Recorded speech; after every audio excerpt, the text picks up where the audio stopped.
President John Dramani Mahama says he will consider a ban on the use of plastics if manufacturers do not remedy the spate of pollution being caused by their products. And he said this over the weekend. The amount of plastics that were in the lagoon, you feel sorry for that water body. And some of it had washed out to sea, and even the sea was rejecting it. And it's become such a pernicious pollutant. Plastics have become such a pollutant in our environment that if the producers of plastics don't do something about it, then we might have to go the Rwanda way. In Rwanda, plastics are banned. Nobody uses plastics, and yet they are surviving. And so we need to come up with a solution to this plastic thing, or else then we must, if we can't handle and manage plastic waste, then we must ban it so that we don't have plastics at all.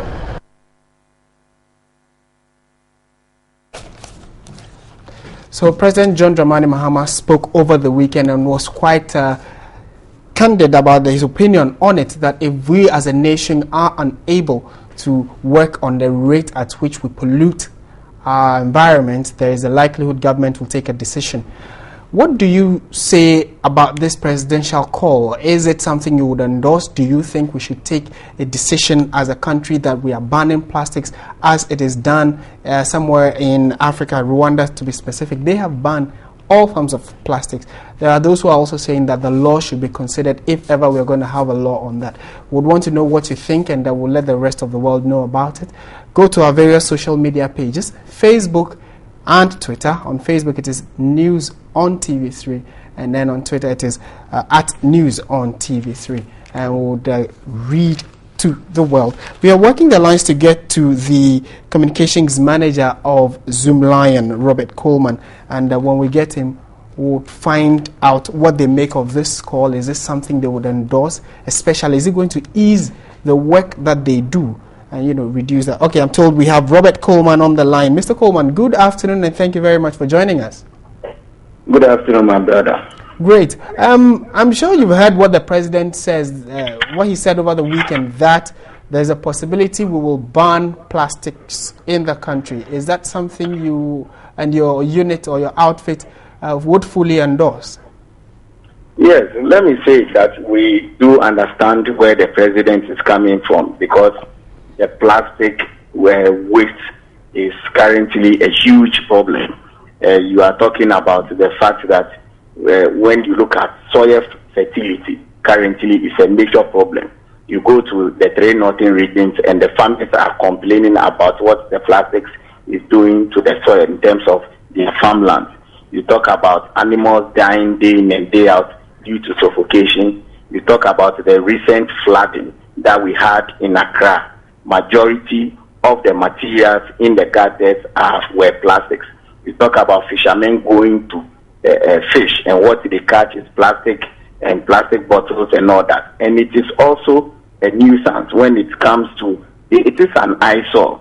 It's a public nuisance. Everywhere you pass, you have plastics. So from that perspective, we do appreciate and understand where His Excellency, the President, is coming from. Don't forget that this same sentiment has or was expressed by the former President, John Evans Atta Mills. Right. So it is a huge problem. What we are saying is that we believe that the way to go is not to do an outright ban, but to try and manage the situation, because we are of the firm view that what we have currently is unmanaged plastics. And I believe if we are able to manage it well, we will be able to make progress in this country. Right. Now, yes, if you say manage, how do you mean?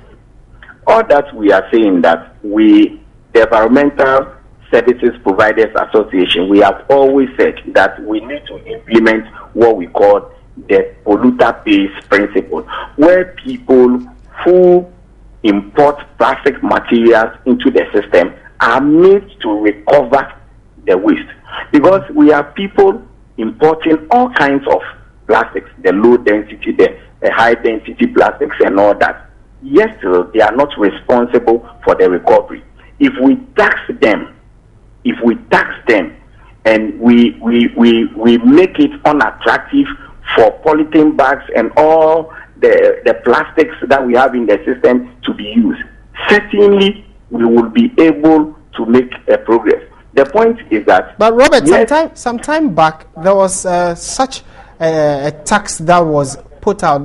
That's, I think, what they call the ad valorem tax, so that producers of sachet water, for instance, were going to be paying extra because we needed to ensure that they kept an eye on the aftermath of the consumed products, which is the polythene or the sachet water rubber that they threw out, people threw out. Do you not think that what you're saying is just going to be word of mouth and that it wouldn't necessarily solve the problem that we have at hand?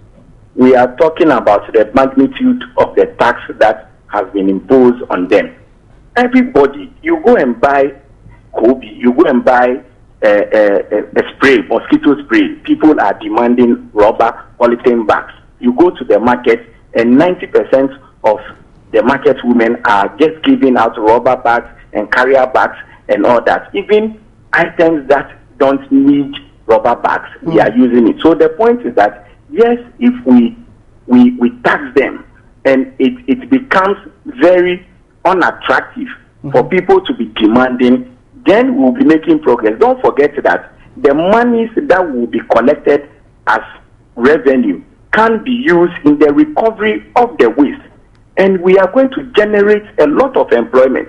We have 216 MMDAs in district and metropolitan assemblies. Right. If in the short term we decide that we are going to manage waste, we are going to get money from the importers, and within 6 months we are going to employ 300 people per region or 300 people per district, we are going to generate 64,800 jobs. Okay. And that is huge.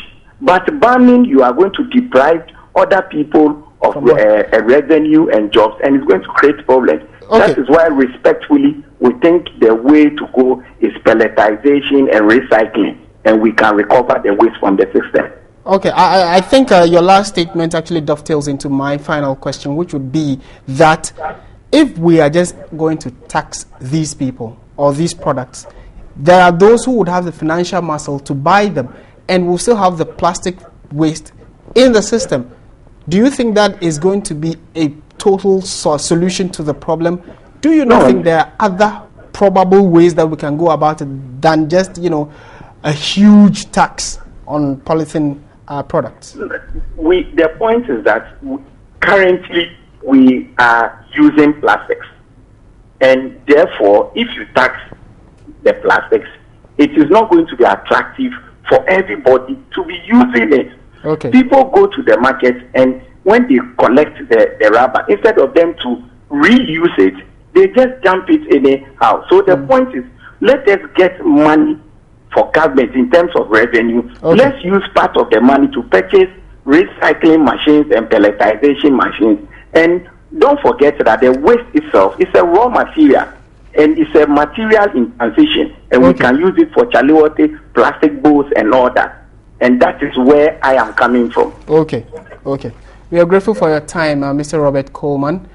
He is the communications manager for Zoom Lion Ghana, and they have also given their position on the president's statement that there is a likelihood Ghana could ban the use of plastics if we are not careful with how we manage its waste.